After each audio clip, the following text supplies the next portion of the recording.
Papa Dudut. Hindi lahat ay nabibiyayaan ng maayos na magulang, kaya naman kapag tayo ay sinuwerte at nabigyan ng mapagmahal na nanay at tatay, siguraduhin nating maibabalik natin ang sakripisyo at pagmamahal na ibinigay nila sa atin, kahit na hindi natin ito obligasyon. Ako nga po pala si Kenzo, 28 years old at nagtatrabaho bilang isang bookkeeper. Pangalawa po ako sa 3 magkakapatid at ang kaisa-isang lalaki sa pamilya namin. Ang panganay kong kapatid ay nakatira sa Bulacan kasama ang sarili nitong pamilya. Samantalang ang bunso naman namin ay nasa Taiwan at naghahanap buhay bilang isang teacher. 12 years old lamang ako noon nang maulila kami sa ama, Papa Dudut. Dating nagtatrabaho sa barko ang tatay namin na namatay matapos maaksidente sa mismong trabaho nito. Simula noon ay mag-isa na lamang si nanay sa pagtataguyod sa aming magkakapatid. Sa tulong ng negosyo nitong maliit na grocery store ay naigapang niya kaming 3 at napagtapos niya kami sa pag-aaral. Kahit walang ama ay maayos naman po ang naging buhay namin. Malaki po ang naitulong ng benepisyong natanggap namin mula sa pagkawala ng aming ama. Hindi nagkulang si Mama Tess sa pag-aaruga sa aming magkakapatid, Papa Dudut. Kahit na may sari-sarili na kaming trabaho noon, ay patuloy pa rin niya kaming inaalagaan at ginagabayan sa buhay. 23 years old ako noong naisipan kong bumukod na rin katulad ng mga kapatid ko. Gusto ko kasi noon na subukan kung papaano mamuhay mag-isa. Para naman matuto ako na hindi lang nakadepende sa magulang. Pero ang plano kong yon ay hindi natuloy noong na-realize ko na maiiwan ko palang mag-isa ang mama ko, Papa Dudut.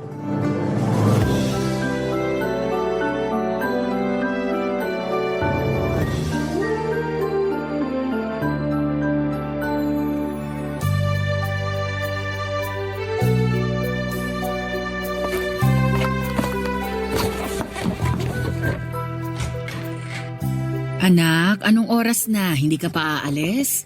Malapit na po. Inaayos ko lang po itong mga may iwan kong gamit. Kailangan mo ba ng tulong? Pwede kitang tulungang mag-ayos kung gusto mo. Hindi na po. Kaya ko na po to. O sige, sabihan mo lang ako kapag aalis ka na, ha? Doon lang ako sa salas, manonood ng TV. Ma, O bakit? parang di na ata ako tutuloy. Ha? Anong ibig mong sabihin hindi ka natutuloy? Hindi ka nalilipat? Ayaw mo na? Opo, mas maganda yata na dito na lang ako tumira kaysa magpakalayo-layo. Bakit naman? Ang tagal mo na tong pinagpaplanuhan na. Naisip ko lang kasi, paano na kayo kapag wala ako? May iwan ko kayong mag-isa rito. Anak, okay lang ako rito. Kung gusto mong umalis at bumuo ng sarili mong buhay, katulad ng ginawa ng 2 mong kapatid, okay lang yun. Pero sino pong makakasama niyo rito sa bahay? Kaya ko pa naman ang sarili ko eh. Malakas pa naman ako. Kaya kong mabuhay kahit mag-isa lang. Paano kapag maburingan kayo? Wala kayong makausap. May mga kapitbahay naman tayo na pwede kong kausapin. Kung bored ako, pwede ko naman kayong tawagan. Kapag nangailangan kayo ng magbubuhat ng tinda nyo sa store nyo, yung mga case ng soft drinks, sino na magbubuhat ng mga yon? Nandyan naman yung kapitbahay nating si Ador, dyan sa tapat natin. Pwede naman akong magpatulong sa kanya. O hindi kaya yung mga nagde-deliver. Utusan ko na lang sila tapos bibigyan ko na lang sila ng merienda pagkatapos. Ay, anak, alam ko ang nararamdaman mo ngayon. Nakakatakot naman talagang bumukod. Pero maganda yon na maranasan mong mamuhay mag-isa para sa ganon, mas matuto ka sa maraming bagay. Hindi naman po ako natatakot na mamuhay mag-isa eh. Natatakot po ako sa inyo na mag-isa lang kayo. Bakit naman? Ang dami kasing senaryo na pumapasok sa utak ko ngayon. Paano kapag naliligo kayo tapos bigla kayong nadulas sa CR? Paano kapag nilooban yung store nyo habang pasara na kayo? Paano kung bigla kayong nagkasakit? Yung mga ganong emergency, sino ang tutulong sa inyo? Hindi ko kayo kayang iwan mag-isa. Natatakot ako na kapag may mangyaring masama sa inyo, walang tutulong sa inyo. Naisip mo talaga lahat yon? Nagmana ka talaga sa akin. Pati kapraningan ko, nakuha mo. Kailangan talaga nating isipin yung hinaharap para mapaghandaan. Kaya nga di na ako natapos-tapos sa pag-aayos ng gamit ko rito kasi nagdadalawang isip na ako eh. Alam mo, Kenzo, kung ako sa'yo, ituloy mo na yan. Nakapagbayad ka na ng 2 buwang advance at 2 buwang deposit mo eh. Pwede ko naman pong bawiin yun. Kakausapin ko na lang yung landlord ko. Hindi pa naman ako nakapaglipat ng gamit eh. Bahala ka, hindi na kita pipilitin. Basta kung anong nasa puso mo, yun na lang ang sundin mo. Ang nasa puso ko po magstay dito para may makasama kayo sa bahay. Yung pagbukod na gusto kong mangyari, pansariling interes lang naman yun eh. Kaya ko namang mabuhay kahit hindi ko gawin yun. Ang hindi ko po kakayanin, kapag may nangyari sa inyong masama at wala ako para tulungan kayo. Naku, ikaw talaga ang sweet mo. So paano yan? Ekis na talaga. Wala nang lipatang mangyayari. Hindi ka na aalis? Hindi na po, dito na lang ako. Okay, sige. Ibalik mo na yung mga damit mo sa drawer mo kung ganon. Yun na nga po ang gagawin ko. O siya, maiwan na kita dyan ha? Magsisimula na yung dramang pinapanood ko. Sige po, samahan ko po kayo mamaya pagkatapos ko rito. Sige. Papadudot, hindi kasi kaya ng konsensya ko na iwang mag-isa ang mama ko. Iniwan na siya ng 2 niyang anak para bumuo ng sarili nilang pamilya. Ayoko naman na maging ako ay iwanan ko rin siya ng walang kasama. Okay lang sana kung buhay pa si Papa para sana may kasama siya sa pagtanda, pero mag-isa na lamang si Mama sa buhay. Kaya ako na lamang ang gagawa noon para kay Mama. Nanatili ako sa bahay namin para matulungan at maalagaan ko ang mama ko na noon ay malakas pa. Sa katunayan ay araw-araw pa siyang sumasali sa Zumba noon sa barangay namin kasama ang mga kumare niya. Tuwing tanghali hanggang hapon ay babad siya sa grocery store namin habang nakikinig sa inyong programa sa Barangay Love Stories tuwing tanghali. Papadudot ang pagstay ko sa bahay na siguro ang pinakamagandang desisyon na ginawa ko sa buhay dahil noong taong yon ay isang masamang balita ang natanggap namin. May cancer po si Mama. Matagal na raw napapansin ni Mama Tess ang bukol sa kanyang dibdib malapit sa may kilikili nito. Ganon pa man ay hinayaan na lamang niya ito dahil hindi naman daw ito masakit. October noong 2019 ay biglang parte ng Breast Cancer Awareness Month ay isang libreng consultation ang naganap sa lugar namin. Naisip ni Mama na ipatingin ang bukol sa may dibdib niya, total ay libre naman ito. Doon na niya napag-alamang may stage 2 breast cancer pala siya. Papadudot.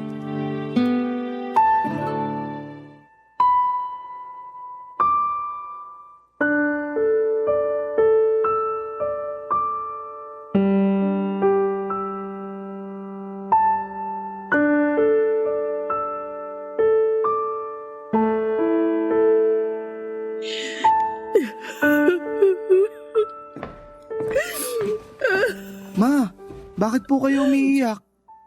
Halika rito anak. Tabihan mo nga ako. Sige po. Bakit po? Ano po nangyari? Bakit kayo umiiyak? Wala. Namimiss ko lang yung mga kapatid mo. Gusto mo po mag-video call tayo? Tawagan ko sila? Wag na. Gabi na. Baka maabala mo pa sila. Ma, yung totoo po. Bakit kayo umiiyak? Hindi naman po kayo iyakin sa pagkakaalam ko eh. Wala ito. Madrama lang talaga ako ngayon. Ma, sabihin nyo na para alam kong gagawin ko. Paano ako makakatulog niyan ngayong nakita ko kayong umiiyak? Pinag-aalala nyo ako eh. Ma, sige na, sabihin mo na. May nalaman kasi akong masamang balita. Ano po yun? Anak, may cancer ako. Breast cancer. Ano po? May cancer kayo? Paano nyo nalaman? Nagpa-check ba kayo sa doktor? May nangyaring free consultation para sa mga kababaihan nung nakaraan dito. Naiisip ko na magpatingin kasi may bukol ako rito sa kaliwang dibdib ko. Ayaw kong maniwala nung una, kaya may nirefer silang oncologist sa akin. Kaninang umaga, nagpunta ako doon. Kinumpirma nila na may stage 2 breast cancer ako. Ma, Yun ang rason kung bakit ako umiiyak ngayon. Tapos bigla ko kayong na-miss na mga anak ko. Parang gusto ko na lang bumalik sa panahon ng mga bata pa lang kayo. Sa panahon na walang gaanong problema at kung meron man, napapawi agad yon kasi nakikita ko kayong kompleto at masaya. ano pong sabi ng doktor? Magagamot naman po yan, di ba? Stage 2 pa lang naman eh. Oo naman, hindi naman daw aggressive yung cancer at saka maliit lang daw yung tumor kaya pwedeng alisin sa pamamagitan ng operasyon. Good news po yun, di ba? Ibig sabihin, pagkatapos ng operasyon, wala na kayong cancer? Gano'n na nga. 2 treatment ang pinagpipilian ko ngayon. Pwede nilang tanggalin yung tumor lang o pwede naman yung buong dibdib ang alisin para masigurado. Ano pong pinili nyo? Ipapatanggal ko na lang yung dibdib ko para masigurado. Ma, sorry. Hindi ko po alam kung papaano ko kayo i-comfort ngayon.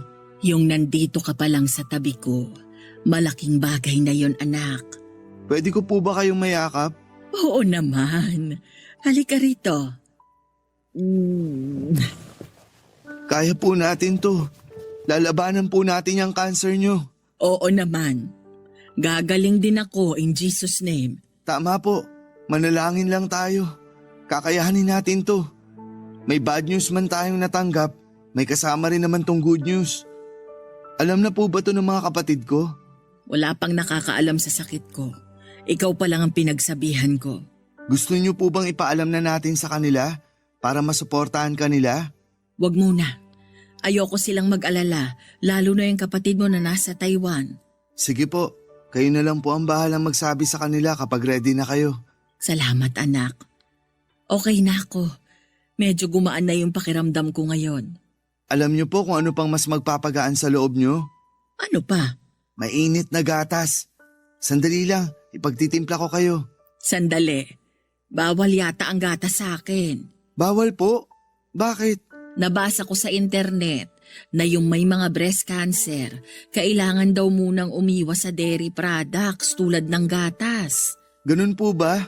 Ano pong pwede niyong kainin yan? Gulay-gulay na lang muna ako ngayon. Sige po, bukas ipagluluto ko kayo ng stir-fry na gulay. Yun po ang panangalian natin. Naku, ang sarap naman. O sige, ikaw ang magluluto bukas ha? Sabi mo yan. Opo, ako pong bahala dyan.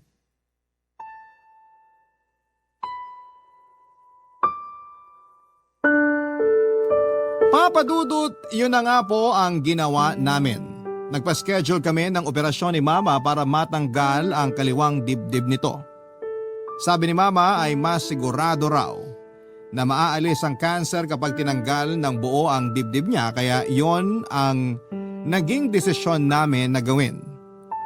Sobrang kaba ang nararamdaman ko ng mga panahong yon, Papa Dudut, dahil sa buong buhay ko ay hindi ko na-imagine ang mama ko nasa sa ilalim sa matinding operasyon.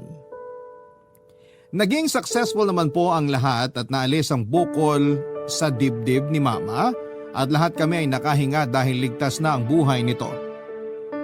Inabot ng halos 2 buwan bago naghilom ang sugat ni Mama mula sa kanyang operasyon.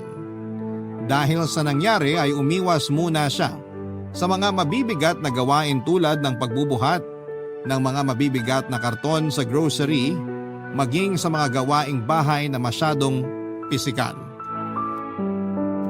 Papa Dudut, malaki ang pasasalamat ko sa Diyos dahil hindi niya pinabayaan ang kalusugan ng mama namin. Proud na proud siya noon sa sarili niya dahil isa na siyang cancer survivor. Pero kung akala namin noon ay tapos na ang problema, hindi pa pala doon nagtatapos ang lahat. Sa sumunod na taon ay biglang pumutok ang sakit na COVID-19 at nagkaroon ng malawakang lockdown. Kinailangang umuwi noon ang kapatid ko sa Taiwan dahil sa takot. Mabuti na lamang at noong mga panahong yon ay may grocery store kami na siyang pinagkukunan namin ng mga panggastos.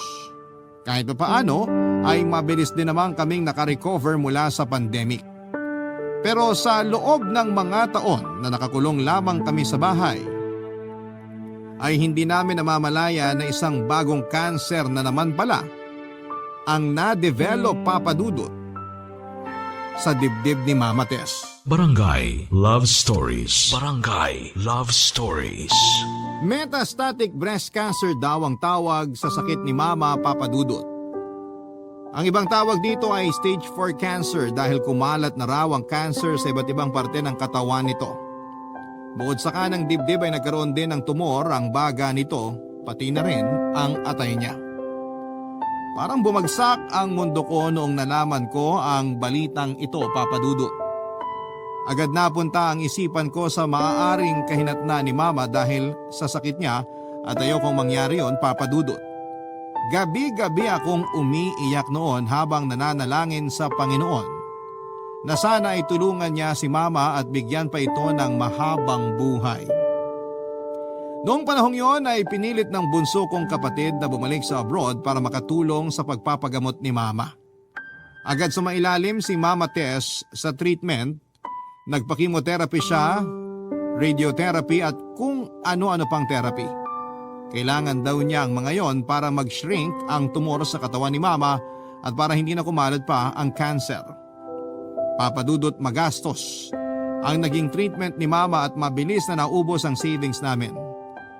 Hindi pa nakatulong na nalugi ang grocery store namin dahil wala nang nagbabantay dito. Nabaon kami sa utang, ganun pa man ay ginawa naming magkakapatid ang lahat para lamang matustusan ang pagpapagamot ng nanay namin. Nagpakatatag kami para sa laban ni Mama sa kanyang sakit. Noong panahong yon, kahit na malala na ang sakit nito, ay hindi nawala ang pag-asa naming magkakaroon ng milagro at gagaling pa ang mama namin sa tulong ng Panginoon.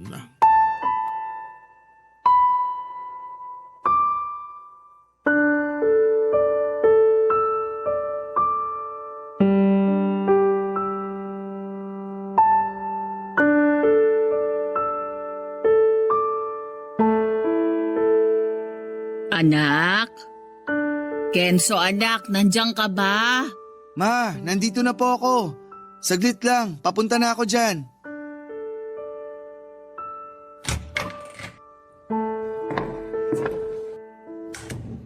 Ma, okay lang po kayo?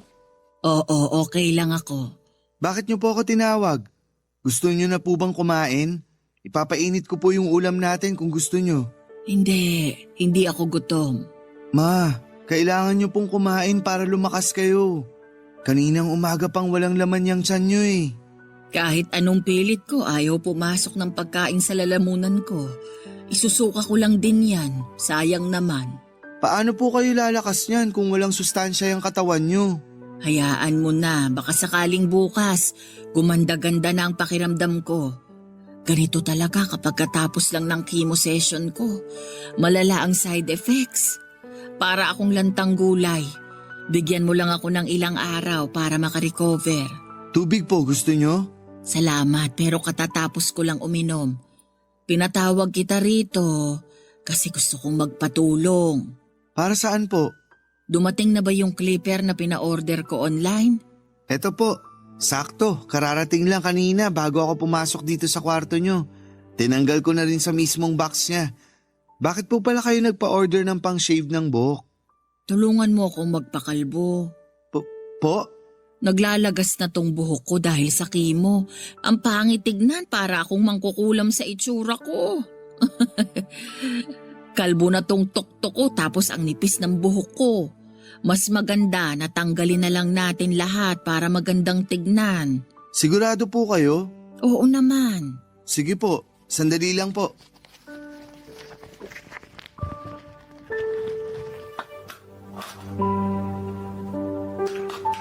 Eto po, nilagay ko na yung battery sa loob.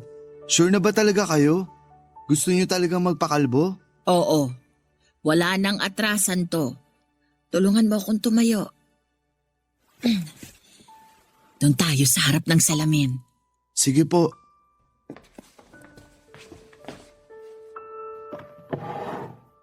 Komportable po ba kayo dyan sa kinauupuan niyo? Oo, sige na. Simulan mo na. Marunong ka bang gumamit niyan? Padadaanan ko lang naman tong ulo niyo, di ba? Madali lang naman po. Eto na, sisimulan ko na po ah.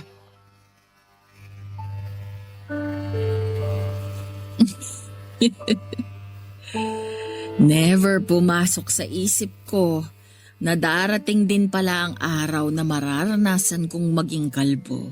Naman eh, huwag kayong umiyak. Naiiyak din ako eh. Sorry, eto na. Hindi na ako iiyak. Paano kaya ako magpakalbo rin ako? Naku, wag. Ang ganda-ganda ng buhok mo. Huwag mong sayangin yan.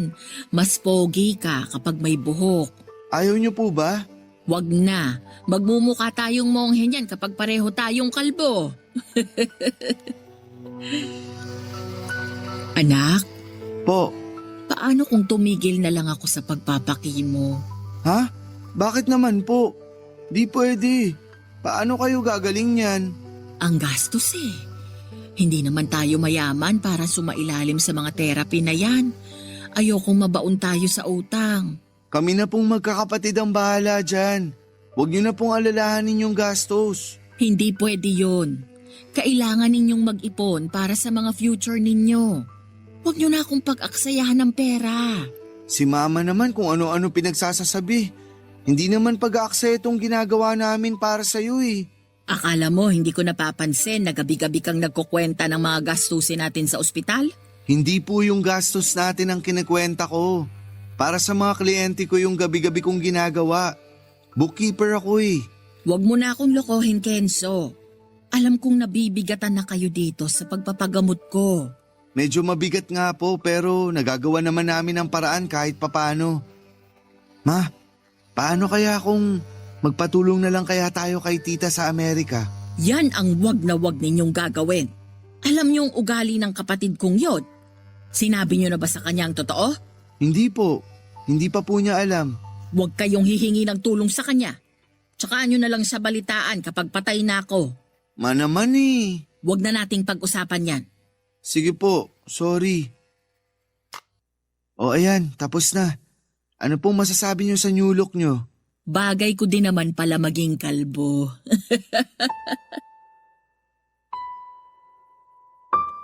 Isa sa mga pinakamahirap na masaksihan para sa akin bilang isang anak ay kapag nahihirapan ang mama ko dahil sa treatment niya.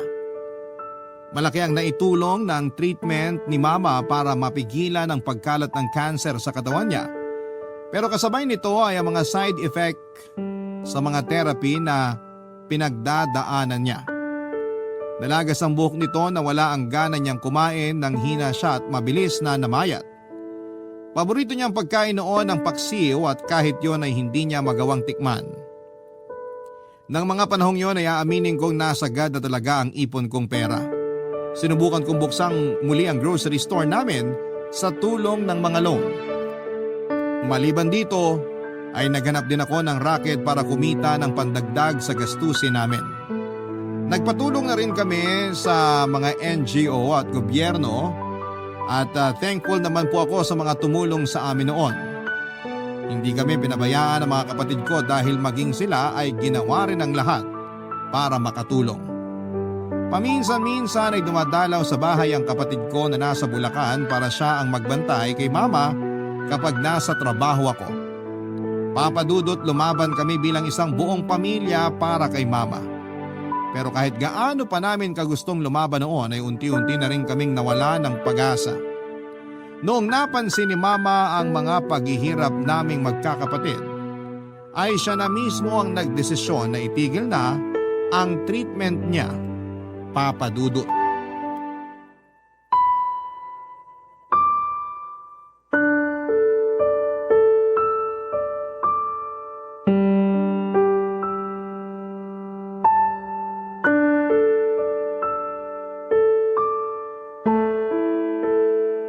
Ma? Ma? Nasaan kayo? Nandito ako, anak. Bakit? Tama ba yung narinig ko? Hindi kayo pumunta sa session nyo ngayon sa ospital? Tama. Hindi nga ako pumunta. Bakit? Masama bang pakiramdam nyo? Kinausap ko na yung doktor ko. Titigil na ako sa pagpapagamot. Ano? Bakit nyo ginawa yun? Kasi alam kong nahihirapan na kayo. Ako lang ang may sakit dito. Hindi kayo. Kaya masakit para sa akin bilang ina. Na pati kayo ay nagdurusa dahil lang sa akin. Siyempre, natural lang yun, Ma. Kasi nanay namin kayo. Gagawin namin ang lahat para sa inyo. Para gumaling kayo. At ina rin ako. Gagawin ko ang lahat para hindi kayo mahirapang mga anak ko. Ma, halika na. Pupunta tayo ngayon sa ospital. Magpapatherapy kayo. Wag na. Ma naman, Kenzo, huwag niyo naman ano ba? gawin sa amin to. Bitawan mo ko! Kenzo! Kung hanggang dito na lang ang buhay ko, tatanggapin ko yon. Limitado na lang ang oras ko at yung oras na yon, kailangan nating pahalagahan. Pero ano ba tong ginagawa natin? Sinusubukan ninyong pahabain tong buhay ko, pero di natin namamalayang ang dami na pala nating oras na sinayang. May chance pa sana tayo para magbanding bilang pamilya eh. Kaya pa nating gumawa ng mga bagong alaala, pero hindi na natin magawa yung mga bagay na yun. Pagkatapos kong magkimo, nakahiga na lang ako ng ilang araw. Kayong mga anak ko, hindi ko man lang makasama kasi busy kayo sa mga trabaho ninyo. Sa paghahanap ninyo ng pera para lang maipagamot ako. Anak, gusto ko lang naman na bumalik na tayo sa dati. Kalimutan na natin tong sakit ko. Kasi kahit anong gawin natin, hindi na ito mawawala. Ma, huwag kayong mag-isip ng ganyan. Ang sakit na ng katawan ko. Tapos itong mga treatment na ginagawa sa akin, mas lalo lang akong humihina. Tapos makikita ko pa kayong mga anak ko na ganito. Mas mabuti na lang na mamatay ako kesa magkanda gulo-gulo ang buhay natin. Ma, huwag mong sabihin yan. Hindi ka mamamatay. May taning na ang buhay ko. Yun ang totoo. Sabi ng doktor ko, wala na akong chance na gumaling dahil kalat na ang kanser. Ang ginagawa na lang natin ay pinapatagal ang pagkamatay ko. Hindi na natin matatakasan ang katotohanan yon. Kaya sana, habang nandito pa ako, sulitin na natin yung panahon na magkakasama pa tayo. Ayoko pa kayong mamatay. Ayoko pa, Ma. Lumaban kayo, please. Halika nga rito. Yakapin mo ko. Payagan niyo na ako. Hindi ko na kaya, anak. Gusto ko hanggat kaya ko pang maglakad. Hanggat kaya ko pang magsalita. Iparanas niyo ulit sa akin yung buhay natin noon. Kahit yung mga alaalang yun lang ang dadalhin ko sa kabilang buhay. Ma, ayoko. Hindi ko kaya, Ma. Tahan na, anak. Tahan na.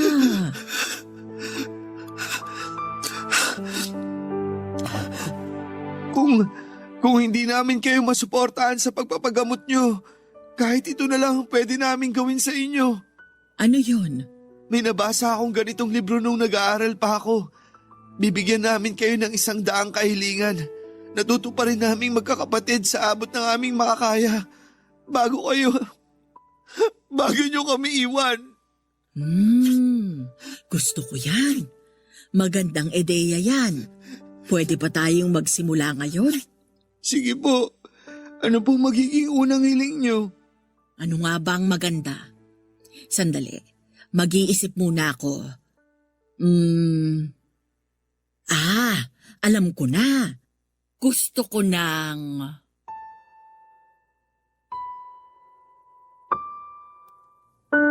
Papadudod, sobra akong naawa sa mama ko.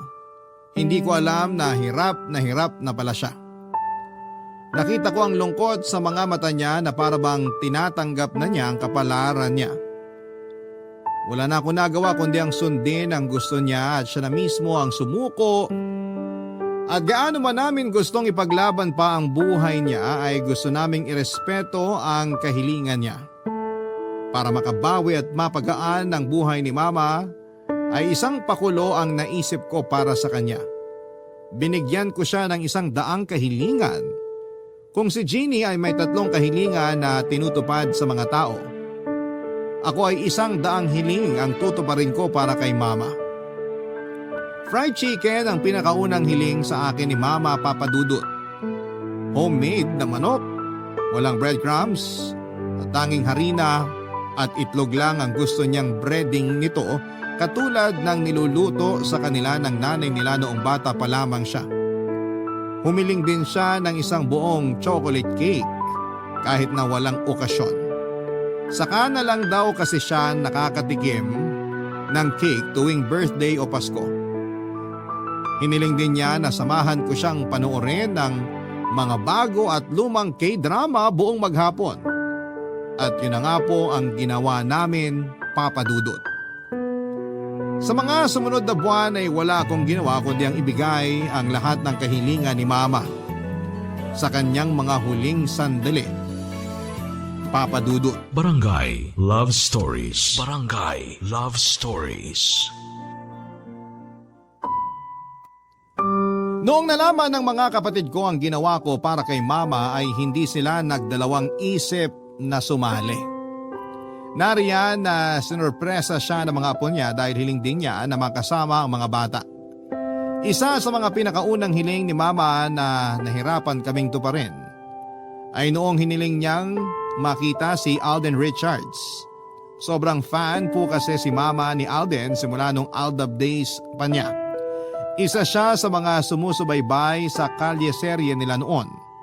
Kahit imposible mang mangyari ay sinubukan kong mag-message kay Alden kasi wala akong natanggap na reply mula sa kanyang page.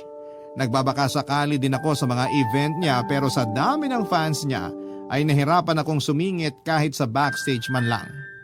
Mabuti na lamang at may koneksyon ng bunso kong kapatid. Nakahanap siya ng contact na malapit sa manager ni Alden at nagpagawa siya ng video greetings para sa mama namin. Yun lang ang tanging nagawa namin pero sobrang saya ni Mama noong nakita niya ang video na yon, Papa Dudut. Karaniwang mga simpleng bagay lang ang hiling ni Mama sa amin. Hiniling din niyang magpakulay ng buhok dahil lumalaki pa lang ang mga buhok niya noon na nawala dahil sa chemo ay binilhan namin siya ng 2 wig. Isang red at isang blonde. Sinamahan din namin siyang mag-stargazing sa tapat ng bahay namin. Nanood kami ng video tutorial online kung paano mag-bake ng cake. Nag-adapt kami ng isang pusa at in-invite ko rin ang mga kaibigan niya noong high school para sa isang mini reunion. Lahat ng hiling ni Mama ay tinupad ko sa abot ng aking makakaya, pati na ang hiling nito noon na tila imposible nang mangyari. Ito ay ang makasama at makumpleto silang magkakapatid kahit na sa huling sandali niya, Papa Dudut.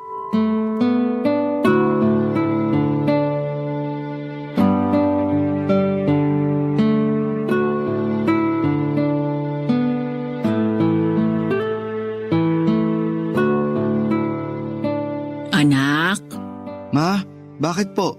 ilan pa bang hiling na natitira para sa akin? Meron pa ba? Marami pa po. Bakit po? Mahiling ulit kayo sa akin? Masakit itong likod ko. Gusto ko sanang magpamasahe. Aba oo naman.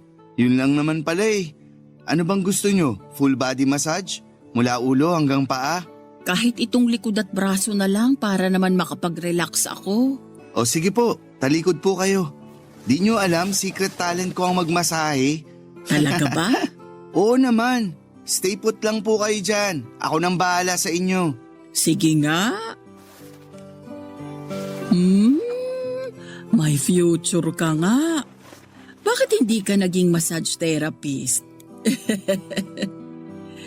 Anak, kumusta pala ang trabaho? Okay naman po. Nakakabalik naman po sa dati. Unti-unti nang bumabalik yung mga business na hinahawakan ko. Di tulad nung pandemic na nagsara lahat. Mabuti naman kung ganun. Kapag nakapag-ipon ka ulit, unahin yung mga utang ninyo ha. Huwag ninyong hayaang tumubo yun kasi mababaon kayo sa utang. Ma, nakakalimutan mo yata na bookkeeper tong anak nyo. Siyempre, marunong ako mag-handle ng pera. Alam ko na po yan. Huwag na po kayong mag-alala. Hindi ko hahayaang mabaon ako sa utang. Mabuti yan. Ayoko na akong maging rason na maghirap ang buhay ninyong magkakapatid. Kapag nangyari yon, mumultuhin ko talaga kayo. Si Mama naman eh. Hindi nakakatuwa na ginagawa niyong katatawanan niyang kalagayan niyo. Bakit? Bawal bang mag-joke tungkol sa kamatayan? Doon din naman ang bagsak ko eh. Ma, hindi pa rin magandang biro ang kamatayan niyo. Hindi yan nakakatuwa. Seryoso ako. Sorry na, pinapagaan ko lang naman ang loob mo eh. Hindi gagaan ang loob ko, lalo na kung araw-araw niyong ipinapaalala sa akin na mamamatay na kayo. Kahit kailan, hindi ko matatanggap yun. Kahit na anong pilit pa ang gawin niyo. Oo na, sorry na, hindi na mauulit. Change topic na nga tayo. May isang hiling ulit ako sa'yo. Ano po yun? Baka mamaya umiling kayo ng house and lot ha? Doon lang po tayo sa realistic. Kung pwede lang sana eh, pero iba itong hiling ko ngayon. Okay lang din naman kung hindi nyo magawa. Sabihin niyo na po kung ano. Ako lang makakapagsabi niyan kung kakayanin ba namin o hindi. Gusto ko sanang makumpleto kaming magkakapatid kahit sa huling sandali. Gusto ko silang makita ulit bago matapos ang lahat. Kayong lahat? Oo, lahat.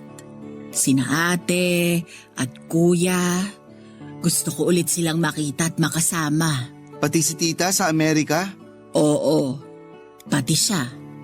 Gusto ko rin siyang makita. Hindi ko na kailangang taasan pa ang pride ko dahil mamamatay na ako eh. Ako na yung magpapakumbaba.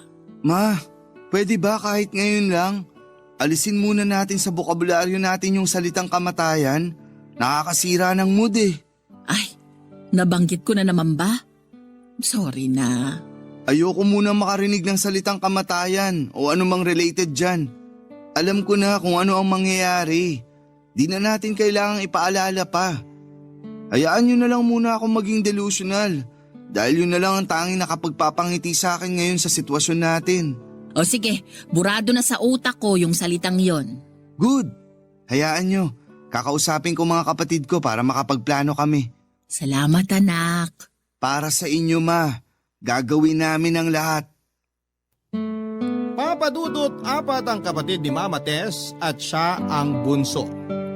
Ang panganay nilang lalaki ay nagkaroon ng sariling pamilya sa Ilocos Norte at halos 2 dekada nang hindi nakakabisita. Ang pangalawa naman ay isang nurse sa Amerika na nakaalita ni Mama kaya matagal na rin silang hindi nagkakausap. Ang pangatlo ay nakakulong dahil sa droga at ang pang-apat na siyang pinaka-close na kapatid ni Mama ay nakatira naman sa Laguna. Meron akong 2 buwan noon para matupad ang kahilingan sa amin ni Mama. Gusto kasi namin itong gawing surprise para sa birthday niya. Kaya naging metikuloso kami sa pagpaplano ng lahat. Pinakamadali naming napapayag ang tita namin na nasa Laguna na agad na umuo noong nalaman niya ang plano namin para kay Mama. Ang kapatid naman itong nasa Ilocos Norte ay pinadalhan namin ng pera para makaluwas ang buong pamilya nito sa karawan ni Mama. Nahirapan kaming makausap ang tita namin na nasa abroad dahil hanggang ngayon maging si tita ay ayaw makausap si Mama. Dahil doon ay kahit ayaw ipaalam ni Mama ang sakit niya ay napilitan na akong sabihin sa tita namin ang sitwasyon ni Mama. Mabilis na lumambot ang puso nito noong nalaman niyang may cancer si Mama. Noong oras ding yon ay nakipag-video call siya sa amin. Doon ay nag-usap silang magkapatid at mahigit 2 oras sila sa telepono at ang pag-uusap nilang yon ay nauwi sa pagpapatawad matapos ang mahabang panahon.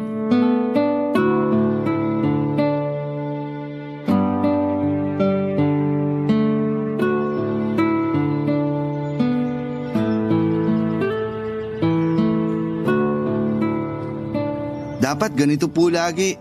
Kahit na naka-wheelchair na kayo, Kailangan nyo pa rin lumabas-labas para makasagap ng preskong hangin. Salamat anak. At hindi mo ko pinabayaan simula nung nagkasakit ako. Wala po yun. Hindi nyo rin naman ako pinabayaan simula nung ipinanganak nyo ako eh. Hanggang ngayon ngang may sakit kayo, concerned pa rin kayo sa akin.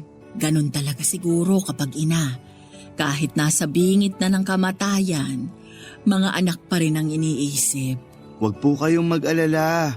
Hindi po namin pababayaan ang mga sarili namin. Mananatili kami sa tabi ng isa't isa. Magtutulungan kami magkakapatid kapag may nangailangan. At least, mapapanatag na ako ngayon na kahit wala na ako sa mundong ito, alam ko na kayang-kaya na ninyo ang mga sarili ninyo. Pinalaki nyo kami ng maayos eh. Ay nga pala, hindi pa pala ako nakakapagpasalamat sa iyo. Para saan po? Ikaw ang dahilan kung bakit ulit kami nagkabati ng tita mo. Dapat nga po matagal nyo nang ginawa yun eh. Bakit nga po pala kayo nag-aaway ni tita? Alam ko na matagal na kayong hindi nag-uusap, pero hindi ko alam kung anong dahilan. Bata pa kasi ako noon. Nagkaroon kami ng alitan ng tita mo dahil sa lupa. Lupa? Kung naaalala mo yung dating bahay natin, nung kasama pa natin ang lolo't lola mo. Opo, naaalala ko pa po yun. Yun po yung pinag-awayan nyo? Yun nga. Nakapangalan kasi sa tita mo yung lupang tinitirikan nun. May lupa din namang ibinigay sa akin si tatay, kaso naibenta namin yun ng papa mo nung nangailangan siya ng panggastos para makapagtrabaho sa barko. Tapos, ano po nangyari? Tayo na lang ang naiwan sa bahay na yun noon, kasama nga yung lolo at lola mo. Tapos nung parehong namatay yung mga magulang namin, doon na naisipang ibenta ng tita mo yung lupa niya. Bakit naman po kailangan pa niyang ibenta yung lupa niya? Mayaman naman na siya sa Amerika. Yun nga rin ang sinabi ko noon. Kaso gusto niyang patayuan ng paupahan yung lupa niya para daw may backup siya kapag nagkataon. Kaya po tayo lumipat dahil doon? Oo. Wala na tayong nagawa kasi hindi naman sa atin yung lupa. Tapos nasakto rin noon na namatay ang papa ninyo. Doble-doble yung problema ko noon. Hindi man lang ako naintindihan ng tita mo kaya nagalit ako sa kanya. May mga nasabi akong hindi maganda.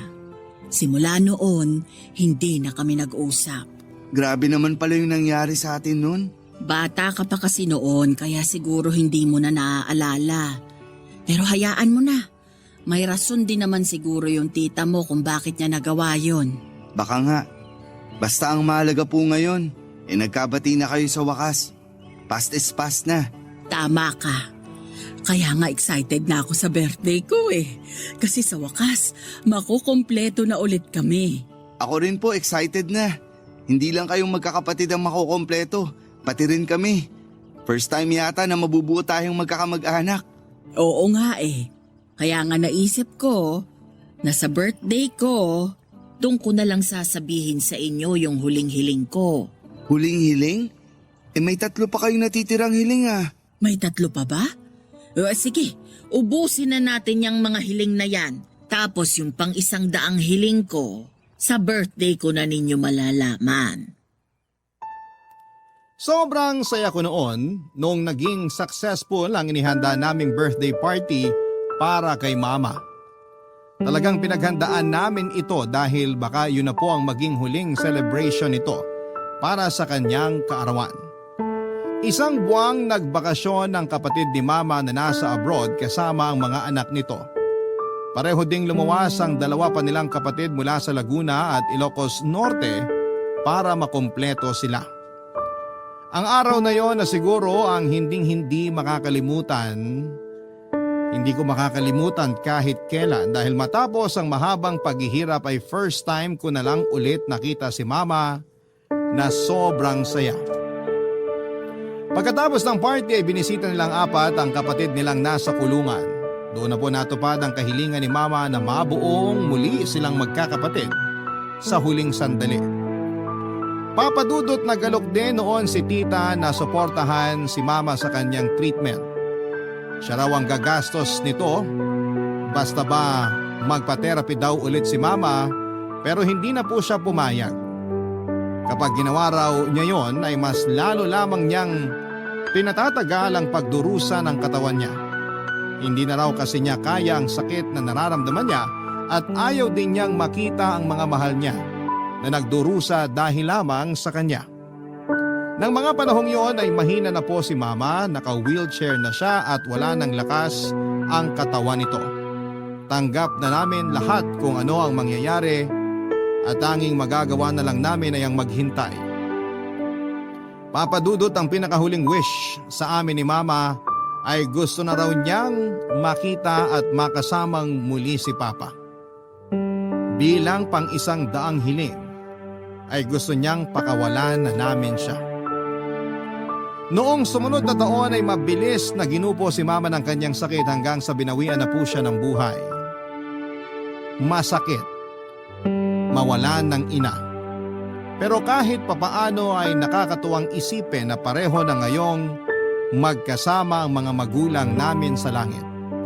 Sa lugar kung saan ay walang pasakit, walang masamang nararamdaman at walang problema. Ito po ang aking kwento, Papa Dudut. Thank you very much sa pag-share ng aking kwento. Ang inyong forever kapuso at kabarangay, Kenzo. Dear Papa Dudut, magandang araw po sa inyo at sa mga nakikinig. Ako po si Justin, 23 years old at isang empleyado ng isang kumpanya sa Pasig. May kapatid po akong babae, Papa Dudut. Justin din po ang pangalan niya, kaso yung spelling po ng sa kanya ay may letter E sa dulo. Samantalang ako ay wala. Nakakalito po pero nakasanayan na naming magkapatid. Ang papa ko daw ang nakaisip ng pangalan ng ipanganak ako at nang lumabas naman ang kapatid ko ay si Mama ang nakaisip na lagyan na lamang ng E ang Justin. Wala na po sila Mama at Papa. Si Papa nawala noong 10 years old ako at si Mama naman ay noong 15 years old ako. Noong nawala po si Papa ay tinuruan na kami ni Mama na maging independent. Hindi po masama ang pasya ni Mama kasi po noong siya naman ang nawala ay kinaya po naming magkapatid na tumayo sa sarili naming mga paa. Planado na nila Mama at Papa ang edukasyon namin kaya noong nawala sila ay malinis na ang lahat. Napaglaanan na ang mga tuition namin, kailangan na lang naming magsikap para makagraduate. Noon po ay nagbebenta ako ng kung ano-anong pwedeng racket gaya ng kakanin. Naging delivery boy din po ako. Pag maisisingit ay tumutulong ako sa mga nagpapalinis ng bahay at iba pang naging trabaho. Nairaos ko po ang lahat hanggang sa makagraduate ako, Papa Dudut. Maganda naman po kasi ang grades ko kaya hindi din ako masyadong nahirapang maghanap ng trabaho. Sa ngayon po ay nag-aaral pa ang kapatid kong si Justin. 2 taon na lamang po ay gagraduate na siya sa kursong MASCOM. Mataas din ang pangarap ng kapatid ko kaya naman ginabayan ko siya at pinoprotektahan. Hindi naman sa pagmamayabang pero madami pong nagsasabi na gwapo ako at maganda ang kapatid ko. Dahil po siguro yan sa kombinasyon ng mga magulang namin. Si Mama po ay Filipina at si Papa naman po ay isang Amerikano. Papa Dudut, may ka-opisina po ako na mas bata sa akin. Siya po ay 21 years old. Lloyd po ang pangalan niya.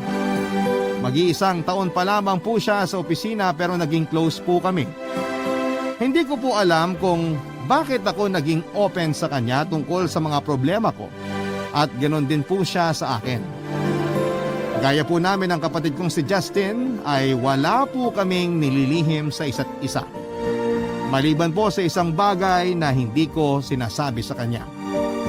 Hindi ko po ipinapakita o ipinapaalam sa lahat kung sino po ang totoong ako. Pero alam po ng kapatid ko ang lahat. Dahil po doon ay nililihim ko na nagkakagusto ako kay Lloyd, Papa Dudut.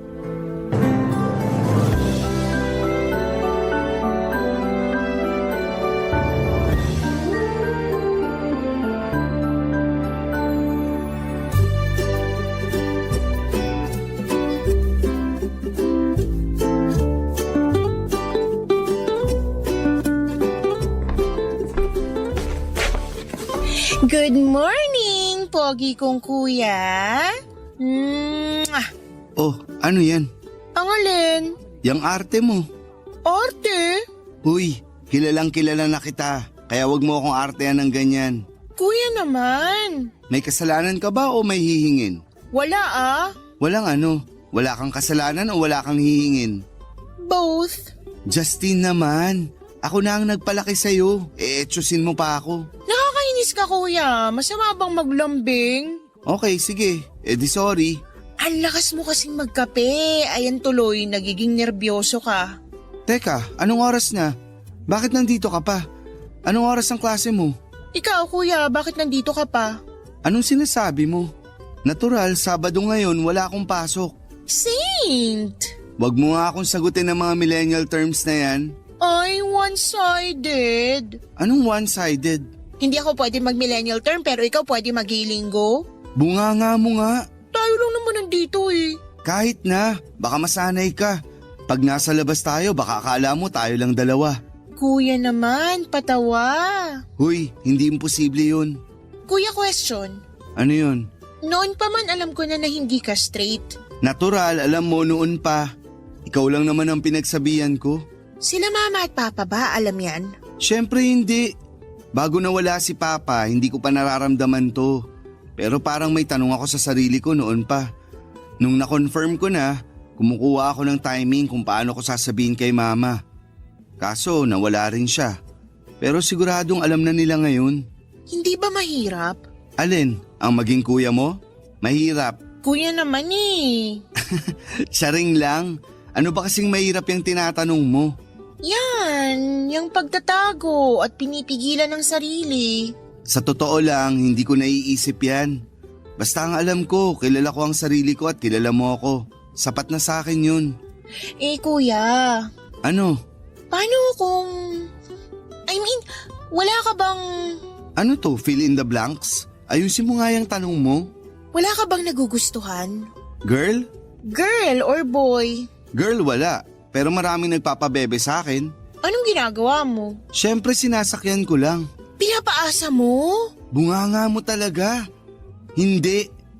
Ibig kong sabihin, sinasabi ko na sayang pero may girlfriend na ako. At gusto namin kasi private ang relationship namin. Wow, may script. Naman. Eh boy. Ha? Oh, huli. Meron no. Sino yan? Spill! Spillin ko mukha mo dyan eh. Kuya naman eh. Sige na, sabihin mo na. Alam ko mahirap yung nagtatago kaya akong outlet mo. Bakit ba pinipilit mo? Wala nga. Sure ka? Ikaw, gusto mo bang wala kang baon sa Lunes? Di wala kung wala. Makapag-breakfast na nga muna. Mabuti pa, wag mo akong guluhin. Okay. Kuya, nandito lang ako ah. Alam ko, kaya pumunta ka na sa kusina. Ibig kong sabihin, nandito lang ako pag handa ka ng ikwento ang crush mo. Wala kang baon. Joke lang! Triggered naman. Makakain na nga. Papa Dudut, hindi naman sa naglihim ako sa kapatid ko. Pakiramdam ko kasi baka wala lang naman talaga yung nararamdaman ko. Pag sure na ako sa feelings ko ay saka ko na lamang sasabihin sa kanya. Kilala rin ako ng kapatid ko kaya alam niyang may hindi ako sinasabi sa kanya kaya panay ang pangungulit. Tumigil na lamang pag tinatakot ko na hindi ko siya bibigyan ng baon. Ganon kami ka-close, ganon kami kasaya. Pero isang araw ay may nalaman ako na matagal na palang tinatago ni Justin sa akin, Papa Dudut. Nasa bahay sila ng mga kaklase at kaibigan niya nang dumating ako at nahuli ko sila na kinikilig sa isang papel. Tinanong ko kung ano yon. Una sabi wala naman daw. Pero dahil may respeto ang kapatid ko ay ibinigay niya din sa akin ang papel. Isang sulat. Galing sa isang secret admirer. Marami na palang napadala ng sulat kay Justin. At sa bawat sulat ay may mga regalo. Minsan stuffed toys o bulaklak. Isang beses ay tsokolate. Muntik na akong magalit dahil papaano kung may kung ano ang tsokolate at kung anong mangyari sa kanya kung kinain niya yon. Kinausap ko ang mga kaklase niya at wala din silang nasabi dahil hindi nila kilala ang nagpapadala na nagtatago lang sa tawag na Flames. Hindi ko alam kung Flames na apoy o Flames na dating game ng mga teenager. Pero kahit ano doon ay hindi ako pabor, Papa Dudut. Una ay nagtatago siya. Pangalawa ay hindi pa dapat magkaroon ng karelasyon ng kapatid ko. Sinabi pa ni Justin na wala naman siyang gusto sa nagbibigay sa kanya noon kung sino man ito. Natutuwa lang daw siya sa mga tula na pinapadala ni Flames. Pinagsabihan ko pa rin siya na huwag nang i-entertain para tumigil na. Nangako naman ang kapatid ko, Papa Dudut. Kinausap ko din ang mga kaklase niya na bantayan si Justin. Parang kuya na din ang tingin sa akin ng mga kaibigan ni Justin, kaya lahat sila ay nangako rin. Kahit na nangako silang lahat, Papa Dudut, ay hindi pa din ako mapakali. Ganon kasi ako, basta tungkol sa kapatid ko. Kaya naman naghanap ako ng makakausap. Siyempre ang taong pinagkakatiwalaan ko, ang nilapitan ko.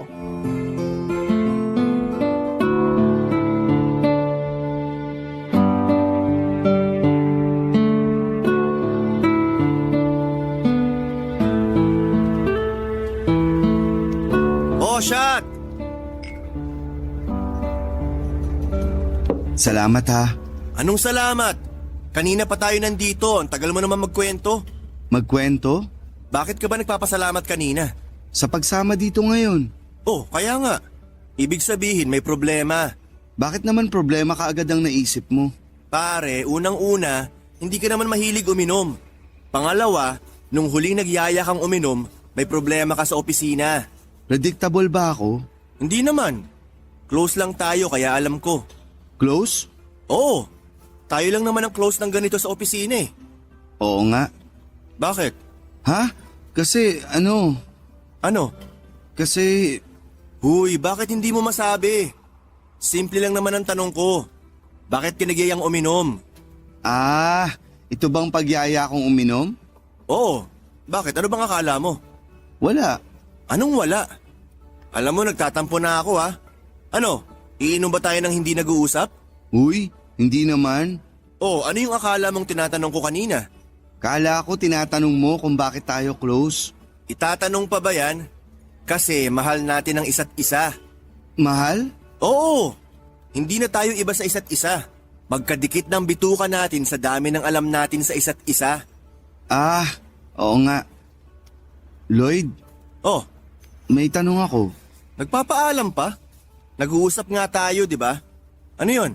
Hindi ka ba naiilang kapag minsan parang pinagtitinginan tayo ng mga ibang tao? Bakit naman ako maiilang? Baka kung anong iniisip nila sa atin. Iniisip? Meron ba silang iniisip sa atin? Hindi ko napapansin eh.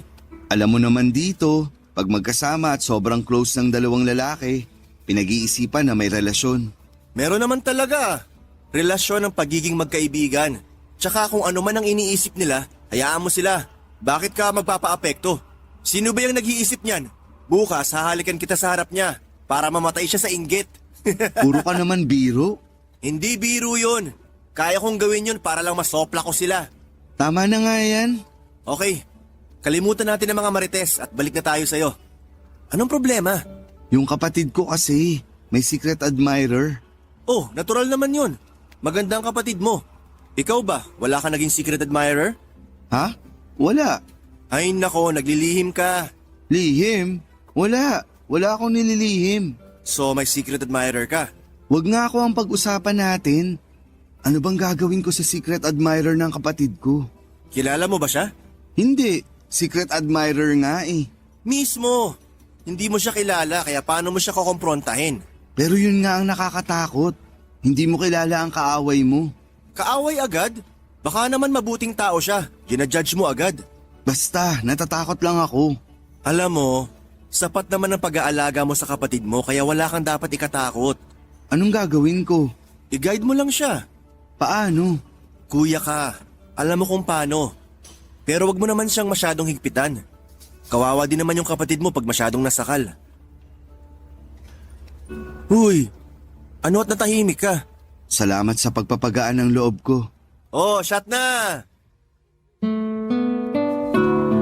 Papa Dudut, ewan, kahit yun lang naman ang sinabi ni Lloyd ay parang may malaking tinik na hinugod sa aking lalamunan.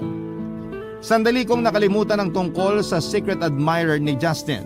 Sa opisina naman ay napakakulit ni Lloyd. Panayang yakap at lambing sa akin. Para daw mainggit kung sino man ang nag-iisip ng kung ano sa aming dalawa. Ako naman ang naiilang, pero kahit naiilang ako ay hindi naman ako naiinis. Ang hirap labanan ng damdamin. Natapos ang 1 linggo sa opisina na ganon kakulit si Lloyd.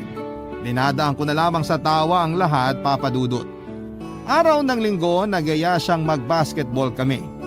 Sa tagal naming magkakilala ni Lloyd ay doon lang siya nagyayang mag-basketball. Yung mga taga-lugar daw nila dapat ang mga kalaro niya. Kaso'y kinulang sila ng isa, kaya niyaya niya ako. Marunong akong mag-basketball pero ayoko magbukhang tanga kasi hindi ako magaling. Kaya sinabi ko na lamang na may pilay pa ako kaya hindi pa pwedeng puwersahin para hindi lumala. Naintindihan naman ni Lloyd kaya naghanap na lamang siya ng ibang mayayaya. Sinabi ko na lamang na bilang suporta ay manonood na lamang ako. Tuwang-tuwa si Lloyd at biniro pa ako na pumalakpak daw ako sa tuwing makakashoot siya. Kaya naman gano'n na nga po ang nangyari. Taga-palakpak ako kada shoot niya. Pero hindi ko maitodo ang palakpak ko. Dapat ay discreet lamang.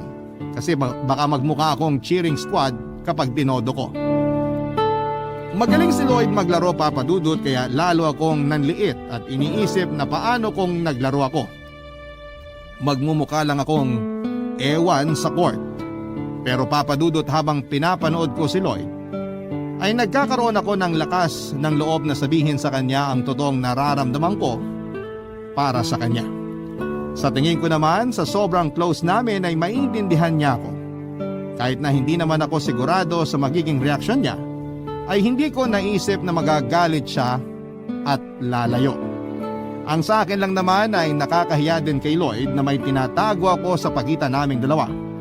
Ang gusto ko noon ay maging totoo lamang sa kanya at hindi ko iniisip na magiging ganon din siya sa akin. Nang matapos ang laro ay nagaya siyang kumain. Naisip ko noon na yun na ang pagkakataon. Sasabihin ko na sa kanya ang lahat. Habang papunta ng restaurant ay binubuo ko na ang loob ko at tapang ko para sabihin sa kanya. Kaso, pagdating naman sa restaurant ay nandun din pala lahat ang mga nakalaro niya sa basketball. Celebration pala nila yon, kaya yon para kong tahimik na jowa at chumichika lang kapag tinatanong o kinakausap ni Lloyd at ng iba pang mga kasama namin. Matapos ang magulong lunch ay umuwi na kami. Habang pauwi ay doon ko na muling binuo ang loob ko, sasabihin ko na ang lahat. Handa na ako nang biglang may tumawag sa cellphone ko, Papa Dudut. Barangay Love Stories. Barangay Love Stories. Papa Dudut, napasugod kami ni Lloyd sa ospital. Si Justin daw po kasi ay nawala ng malay habang kasama ang mga kaibigan niya. Pagdating namin sa ospital ay hindi alam ng mga kaibigan ni Justin kung papaano sasabihin sa akin. Nakita ko naman na wala pa ring malay si Justin. Sinabihan ako ni Lloyd na huminahon at hintayin namin ang doktor. Pinilit kong huminahon at saka ko naman pinahinahon ng mga kaibigan ni Justin. Doon na sila nagkwento kung ano nga ba ang nangyari. Nagtatawanan pa daw sila nang biglang mahilo si Justin. Tapos ay bigla na lang daw itong nawala ng balanse at natumba. Mabuti na lang daw pala at nasalo nila ang kapatid ko bago bumagsak sa simento. Kaya agad nila siyang itinakbo sa ospital. Lalo ko napaisip kung anong nangyari, bakit nagkaganon ang kapatid ko. Ilang sandali pa ay dumating na nga ang doktor at ipinaliwanag niya na wala namang masamang nangyari sa kapatid ko. Masyado daw atang stress si Justin kaya ganon ang nangyari. Saka sinabi ng doktor na hintay na lang namin siyang magising at pwede na ring umuwi. Una, tinatanong ko ay ang sarili ko kung kasalanan ko ba lahat kung bakit nangyari yon. Tapos ay nauwi na ako sa paninisi sa sarili ko. Kinumpirma ko ng kasalanan ko nga ang lahat. Kumbaga inako ko na. Ako lang naman ang kausap ni Justin kaya malamang ay ako ang dahilan ng pagkakastress niya. Malamang dahil yon sa sobrang paghihigpit ko sa kanya, Papa Dudut.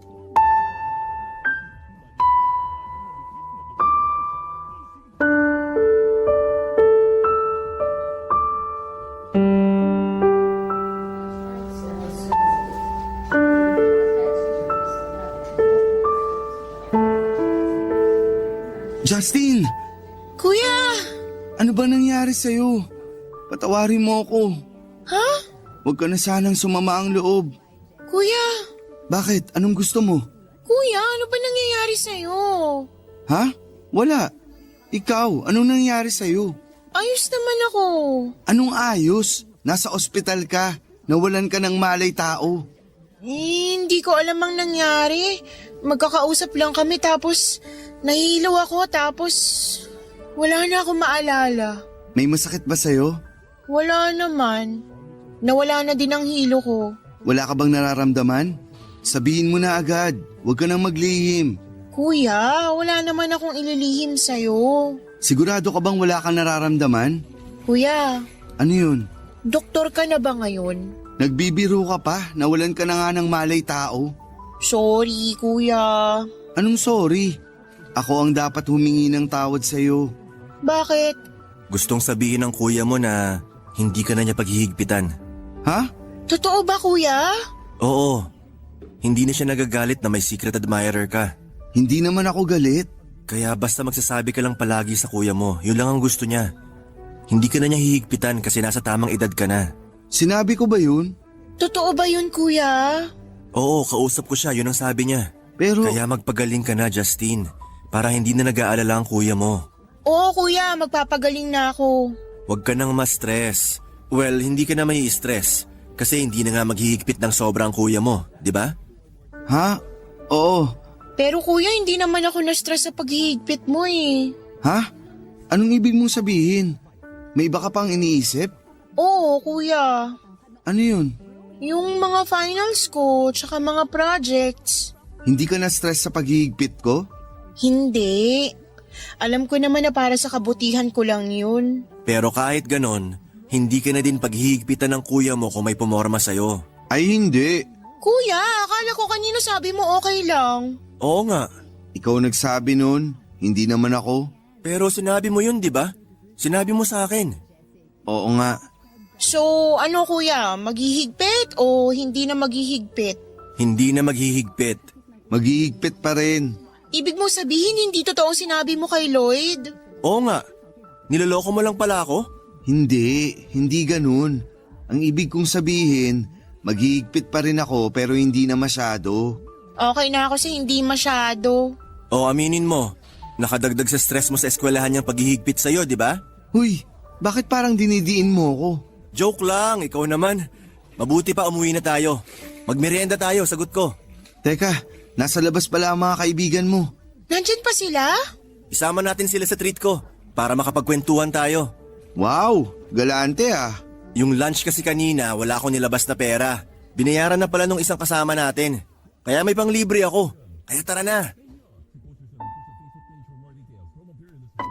Papa Dudut ang galante ni Lloyd sa pamerienda niya. Sinabi naman ng doktor na okay na si Justin na over-fatigue lang naman daw ito, pahinga lang ng katawan at isipan ang kailangan niya. Pwede na siyang ma-discharge sa ospital.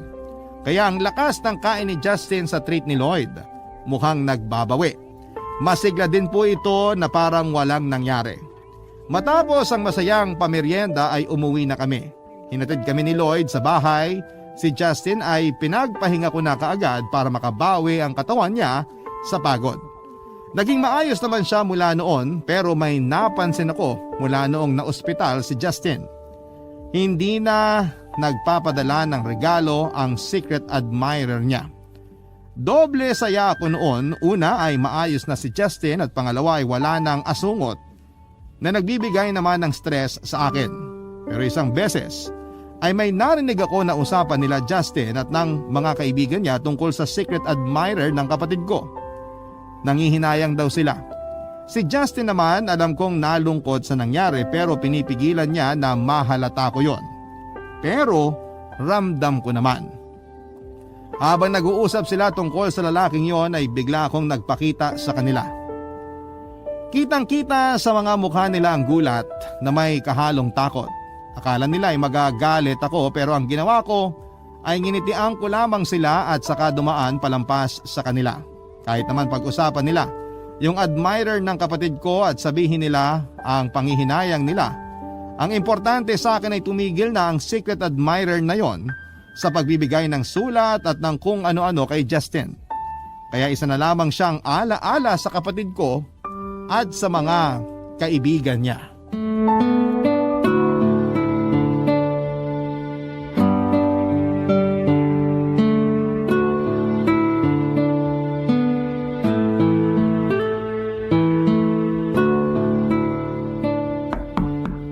Sino yan?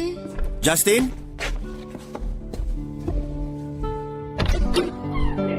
Ay, Lloyd! Oh, Justin. Si Justin. Wala si kuya, may pinuntahan lang. Pero sabi niya sandali lang daw siya. Ah, ganun ba? Pwede ko ba siyang hintayin? Ito naman parang iba pa sa amin, syempre naman. Salamat. Wait, kuha kita ng maiinom. Wag na. Kakatapos ko lang. Sure ka? Oo, Baka kasi sabihin ni kuya, hindi kita inaasikaso eh. hindi naman siguro. Saan ka galing? Sa kaklase ko nung high school. Girl? Oo. Ay, Bakit? akala ko boy. Bakit ka napaay nung nalaman mo na girl? Wala naman. Girlfriend mo ba? Grabe naman yung tanong. Mabuti na yung straight to the point, 'di ba? Hindi ko siya girlfriend. Nililigawan. Hindi din. Yes! Anong yes? Ha? Wala. Teka, kumusta yung secret admirer mo? Isa na lang siyang secret. Ano? I mean, hindi ko na siya makikilala ever. Bakit naman? Kasi baka kinalimutan na ako nun. Kinalimutan? Bakit ka naman kakalimutan? Hindi na siya nagpapadala ng sulat na may tula eh. Hindi na din nagpapadala? Hindi na din? Bakit may din? Sinong hindi na din nagpapadala ng sulat? Yung kaibigan ko nga na pinuntahan ko kanina. Hindi na nagpapadala ng sulat yung boyfriend niya. Ah, may boyfriend na yung friend mo? Ha? Oo. Teka nga, bakit ba nabalik na naman tayo sa friend ko? Ikaw ang pinag-uusapan. Yun nga, hindi na uli nagpadala ng kahit ano yung secret admirer ko. Baka naman nasa bakasyon o baka may sakit. Uy, wag naman sana. Baka lang naman. Si kuya kasi sobrang higpit. Magsabi ka sa akin ng totoo. Sumasama ba ang loob mo sa kuya mo kapag pinaghihigpitan ka niya? Hindi naman, pero minsan kasi napapaisip ako bakit ang higpit niya. Ganon talaga mga kuya. Bakit yung mga kuya ng mga kaibigan ko hindi naman ganun? Parang minsan napapatanong ako kung bakit ganun si kuya eh. Iniisip ko na wala siyang tiwala sa akin. Hindi naman. Huwag ka mag-isip ng ganyan. Ay sorry, hindi ako galit kay kuya. Napapatanong lang ako. Intindihin mo na lang ang kuya mo. Darating ang araw at magiging maluwag din sa'yo ang kuya mo. Sana nga. Sana malapit na. Malapit na yan. Kita mo naman, hindi na ganon kahigpit ang kuya mo. Kasi nga wala. Gino-ghost na ako ni secret admirer. Bigyan mo din ng time si secret admirer mo. Malay mo, bigla na lang uli magparamdam yun. Sana. Basta kung tungkol sa mga ganyan gaya ng secret admirer mo, sabihin mo na lang sa akin at wag na sa kuya mo. Ako na mag-a-advise sa'yo.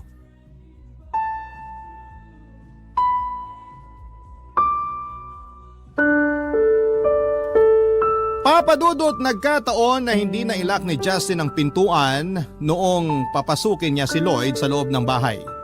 Hindi nila namalayan ang pagpasok ko sa pinto. Dinig na dinig ko ang mga sinabi ni Lloyd sa kapatid ko. Tuturuan niya pa ito na maglihim sa akin. Parang ang dating ay tinuturuan niya pang magsinungaling. Sobrang napikon ako sa kanya kaya kinalimutan ko lahat at nangibabaw sa akin na kalaban ko siya. Kasi kinokontra niya ang authority ko. Wala din nagawa si Lloyd kundi ang umalis. Pagkalis ni Lloyd ay napagalitan ko si Justin sa unang pagkakataon. Kaya nabigla din ang kapatid ko sa naging ugali ko. Alam kong gustong umiyak ng kapatid ko pero pinigilan niya at alam ko kung bakit. Dahil yon sa pagmamahal at respeto niya sa akin. Pero ng mga oras na yon ay hindi ko naisip yon. Mas nang ibabaw ang galit. Pinagsabihan ko siya na magtapos muna bago makipagrelasyon. Ang sama ng mga nasabi ko noong mga oras na yon at nasabi ko na mahina naman siya sa akin. Nagpapakapagod ako tapos ay nagpapaligaw lamang siya. Ewan ko ba Papa Dudut, para akong napoposes noon. Hindi ko na napag-isipan ang mga sinasabi ko pero ano pa man ang nasabi ko ay hindi ako sinagot ng kapatid ko ng pabala. Si Lloyd naman na konsentidor ay ayaw kong makausap matapos sa mga narinig ko na sinabi niya sa kapatid ko. Kung maaari nga lang na hindi ko siya makita ay mas pipiliin ko yon. Kasi magkatrabaho kami at iisa lamang ang pinapasukan naming opisina. Ang sakit sa akin ang ginawa niya, ang turuang maglihim sa akin ang kapatid ko. Sa opisina Papa Dudut, kung hindi din lang tungkol sa trabaho ay hindi ko pinapansin si Lloyd. Kahit na nagmukha pa siyang tanga. Hindi ko din naman siya kayang awayin, lahat ng imbitasyon niya ay hindi ko na lang pinapansin. Hindi ko sinasagot ang mga text at tawag niya. Dahil sa sobrang sama ng loob na nararamdaman ko ng mga panahong yon. Papa Dudut. Barangay Love Stories. Barangay Love Stories. Sobra po talagang epekto sa akin ang mga nangyari, Papa Dudut. Pakiramdam ko po noon ay may betrayal na nangyari. Betrayal ng kapatid ko at ni Lloyd dahil dito ay naging sobrang lungkot ko. Hindi ko po kasi akalain na mangyayari sa akin yon. Mahal ko ang kapatid ko at mahal ko rin si Lloyd. Ayoko magtuloy-tuloy ang galit ko kaya pinilit kong labanan ang lahat kahit ang sakit-sakit na. Gusto ko na ring tapusin ang hindi magandang pakiramdam na umiiral sa akin at ayusin na lamang ang lahat. Pero nangingibabaw po ang pride ko. Kaya bukod sa mga nangyayari ay kalaban ko pa ang pride ko. Pinipilit ko pong timbangin at balansehin ang lahat kaya ang nangyari ay nakaapekto ang sobrang pag-iisip sa kalusugan ko. Ako naman po ang na-stress at tuluyang nagkasakit. Hindi po kami nagpapansinan ng kapatid ko kung hindi din naman importante ang pag-uusapan. Pero nang makita niya ang itsura ko ay biglang bumalik ang dating siya. Nagpanik si Justin at pinilit akong dalhin sa ospital. Papa Dudut, ang taas na pala ng lagnat ko. Sumama naman ako sa kapatid ko at nagpunta nga kami sa ospital para magpa-check up at pinayuhan ako ng doktor na kailangan ko ang diretsyong pahinga kung ayaw kong lumala ang sakit ko. Kaya ginawa ko po ang payo ng doktor, agad akong tumawag sa ospital at nag-file ng sick leave. Dahil po nasa ospital ako ng mga oras na yon ay napilitang pumayag ng mga kinakaukulan. Pero hindi ko po pinapasabi o pinagsabi ang tungkol sa sick leave ko na yon. Hindi po alam ni Lloyd na nag-leave ako, Papa Dudut.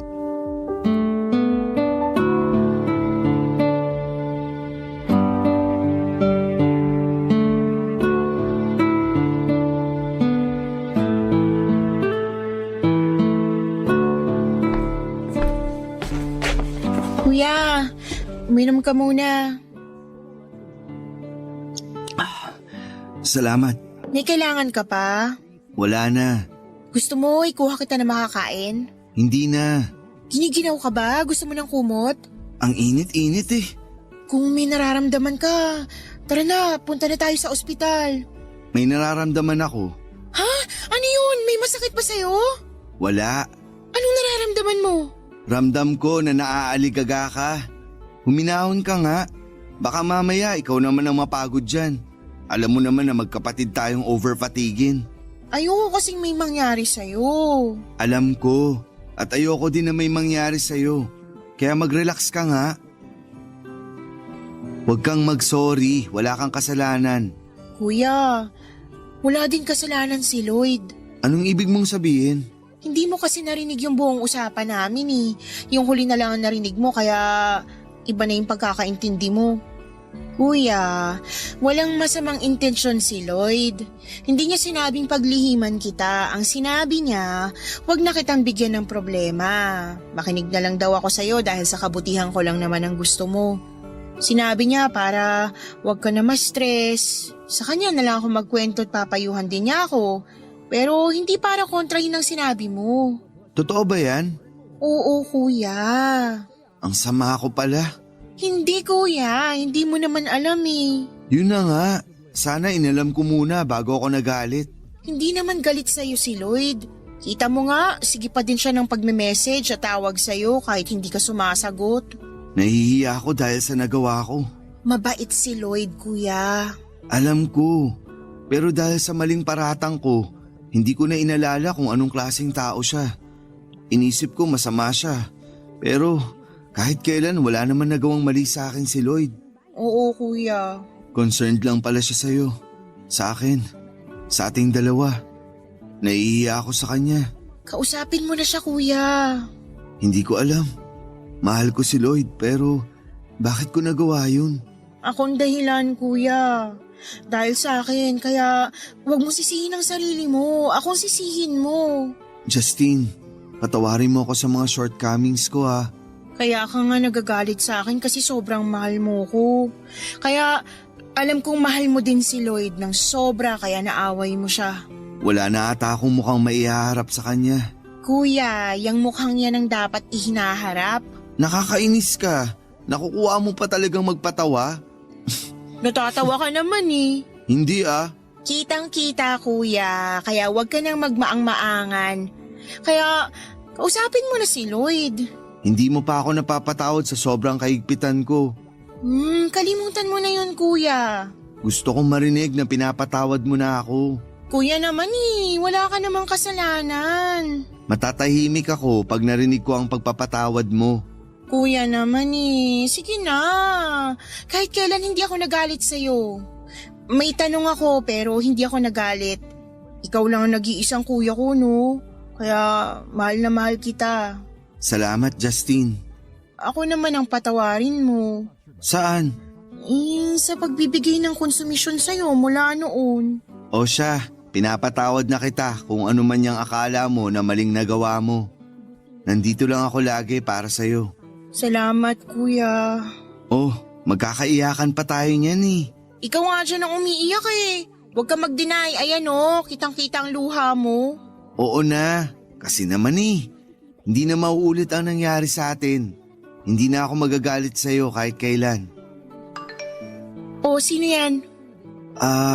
Anong Nakita ko na, huwag ka na uli mag-deny. O anong gagawin mo? Wala, mamaya ako nababasahin. Kuya! Basahin mo na't sagutin. Now na! Nadaan ako sa pangungulit ng kapatid ko, Papa Dudut. Kahit nahiyang-hiya ako kay Lloyd ay napilitan akong sumagot. Ang mensahe niya lang ay Justin, pero alam ko na ang ibig sabihin ng Justin. Kaya sinagot ko na kaagad siya ng buo at diretsyo. Sinabi ko na huwag na siyang mag-alala at hindi na ako galit sa kanya. Sa totoo ay hindi naman ako nagalit, nagtampo lang.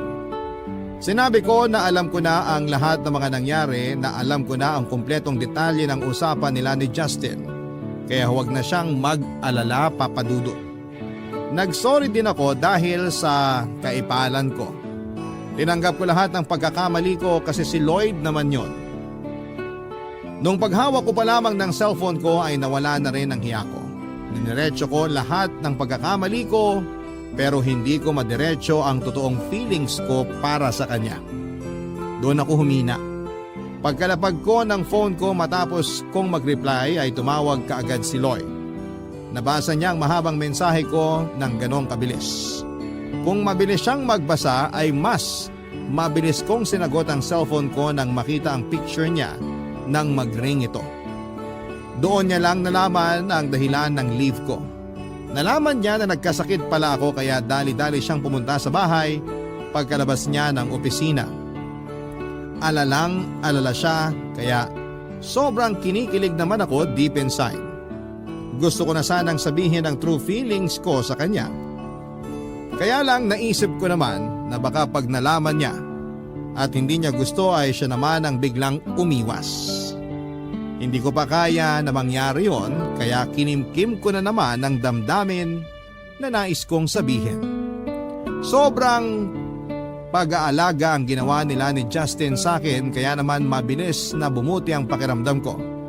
At dahil nga sa bilis ng recovery ko ay may ilang araw pang natira sa na-file kong sick leave. Kaya naman sinamantala na namin yon para makapag-bonding kaming tatlo. Namasyal kami, kumain sa mga kilalang kainan at walang humpay na nagkwentuhan.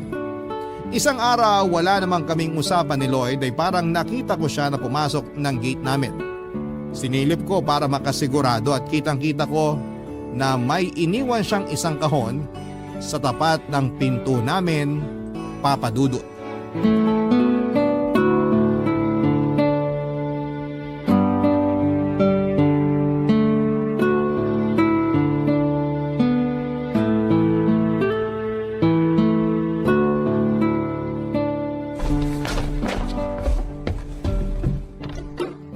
Lloyd, Justin! oh, bakit parang nagulat ka? Saan ka galing? Ha? Sa bahay lang. Wala naman tayong usapan ah. Sana nagsabi ka na pupunta ka. Ha? Kasi Teka, ano yung kahon na iniwan mo? wala. Anong wala? Ano to? Ako lang ang nakakakita ng kahon? Ibig kong sabihin, wala to. Sige, aalis na ako. Aalis? Teka nga, naguguluhan ako sa'yo. Nagpunta ka dito tapos aalis ka agad? Anong meron? Wala, nagkamali lang kasi ako. Lloyd, saan kayo pupunta? Wala, hindi naman kami aalis. Kadarating lang ni Lloyd. Ewan nga dyan, ang gulo. Biglang aalis na raw. Oo, kasi Teka, wag niyong sabihin na nagkakasamaan na naman kayo ng loob. Huy, hindi ah. babalik na lang ako. Teka, ano tong box na to? Parang pamilyar yung pambalot na yan ah. Pamilyar? Para sa akin ba yan? Hindi ko alam. Paanong para sa'yo? Anong sinasabi mong pamilyar yung balot? Ano ba yung box na yan? Patingin nga. Wag! Ano to? From Flames? Ha? Pakipaliwanag to, Lloyd. Sa'yo ba galing to? Ikaw si Flames? Justin, kasi Lloyd, ano? oo, ako si Flames. Ano? Sorry. Bakit mo nagawa to? Kuya, huminahon ka. Justine, please wag mo na uli idamay ang sarili mo dito. Pero kuya, Justin, wag ka sanang magalit. Dinadaan mo pa sa paganyan-ganyan? Secret admirer sa edad mong yan? Wala kasi akong ibang maisip na paraan eh. Unang-una, sana inuna mo muna ang hiya. kuya naman sobra naman yata yan. Okay lang, Justin. Deserve ko siguro ang mga salitang yan. Hindi mo ba naisip mahiya? Nahihiya nga ako, kaya hindi ako makapagpakilala ng diretso. Para ka namang traidor niyan. Sa tagal nating magkasama at magkausap, tapos ganyan? Sorry. Sorry talaga. Hindi ko sinasadya. Ay, hindi mo pa sinasadya? Paano kung sinadya mo? Kuya, mag-usap kayo ng mahinahon. Mabuti pa, aalis na ako. Ano to, duwag? Bakit hindi mo harapin yung kalokohan mo? Umiibig lang ako. Wala akong ibang iniisip kundi yun. Kuya, maawa ka naman kay Lloyd. Tumigil ka, Justine ha. Pumasok ka na nga sa loob. Kuya naman, akala ko ba hindi ka na magiging ganyan? Huwag na kayong mag-away. Lalayo na lang ako. Tapusin natin to. Hindi ka na naiya. Ang laki ng agwat ng edad mo sa kapatid ko. Tapos tataluin mo? Ha? O ano, takatakaan naman. Sandali, anong kapatid? Hindi naman para kay Justin yung regalo. Hindi naman siyang nililigawan ko. Ha? Anong sinasabi mo? Ayan o, nakalagay, Justine. Para sa'yo yan. Ikaw ang gusto ko. Ha? Yung mga iniiwan kong regalo dito at yung mga tula, para sa'yo lahat yun.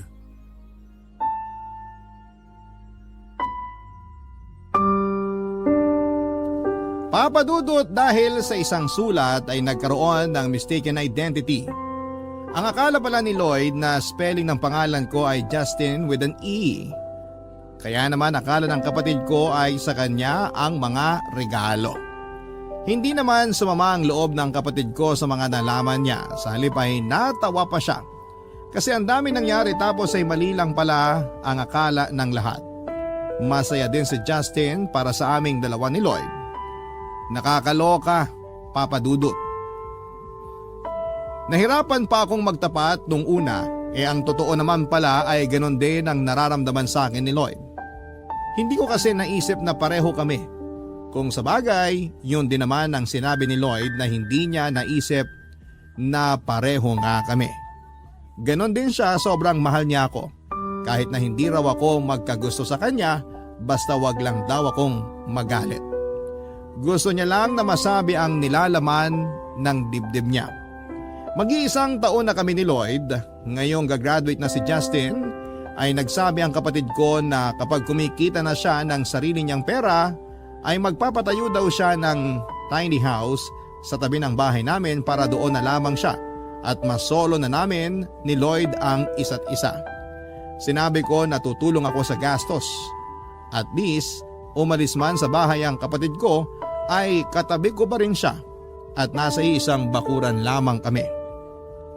Nasabi ko na kay Lloyd ang mangyayari kaya niyaya ko na rin siya na sa bahay na tumira at wag nang mangupahan sakaling maitayo na ang tiny house ng kapatid ko. Papadudot, ito po ang dilema na nararamdaman ko bilang mahigpit na kuya. Ang dami pong manliligaw ni Justin ngayon. May mga mukha na po sila at hindi na secret admirer lamang. Siyempre po dahil ako ito ay kumukontra pa rin ako. Pero may kakontra na ang pangontra ko dahil si Lloyd naman ang suporta ni Justin. Okay naman, at least balance ang pagpapayo namin kay Justin. Papadudot, maraming salamat po sa pagpili ng aking kwento na may ere sa Barangay Love Stories. Naway marami pang mapaunlakang mga sulat ang Barangay LS 97.1. Ang inyong forever kapuso at kabarangay, Justin.